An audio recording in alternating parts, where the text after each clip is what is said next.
પાટણ જિલ્લાના સાંતલપુર તાલુકાના પાટણકા ગામ में ખેતરમાં આગ લાગતા જીરું બળીને ખાખ થયું। ખેડૂતે સરકાર સમક્ષ સહાયની માંગ કરી।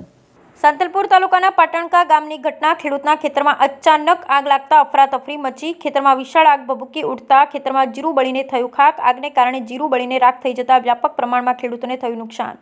ખેતરમાં આગનું કારણ હાલ અકબંધ જોવા મળી રહ્યું છે। જોકે ખેડૂતે કુદરતી રીતે આગ લાગી હોવાનું જણાવ્યું। સાંતલપુરના પાટણકા ગામે આગની ઘટનામાં ખેડૂતને મોટું નુકસાન થતા સહાયની કરી માંગ। ખેડૂતના ખેતરમાં જીરુંનો પાક બળીને રાખ થયો છે, જે ખેડૂત પર મોટી આફત આવી પડતા સરકાર સમક્ષ ખેડૂત સહાયની માંગ કરી રહ્યો છે।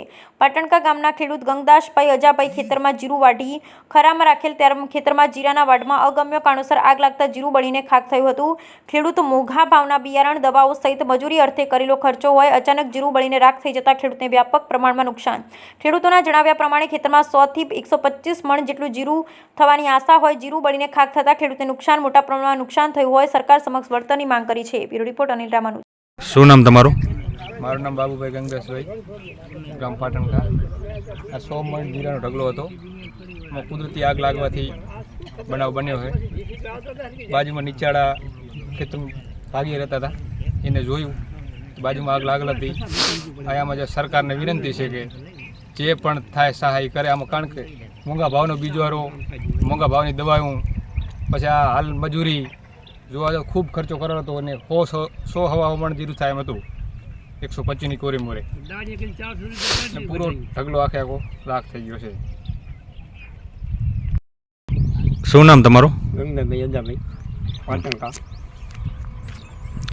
હવે આ જીરામાં આગ કઈ રીતે લાગી? કુદરતી બરાબર, હવામાનનો ઢગલો હતો, કુદરતી આગ લાગી ગઈ।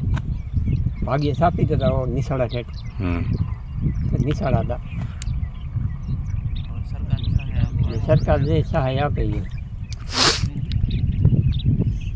બોલો ને, બોલો, વાંધો નહીં। જે સરકાર સહાય આપે એ વિનંતી અમારી। ગરીબ માણસ મોંઘા ભાવના બીજવાળા અમે વાયા હતા। દવાઈના ભાવની જે પૂછા કરો તો દવાઈ કેટલી મોંઘી આગ લાગી ગઈ, ઢગલો પડ્યો હતો, હવામાનનો ઢગલો હતો।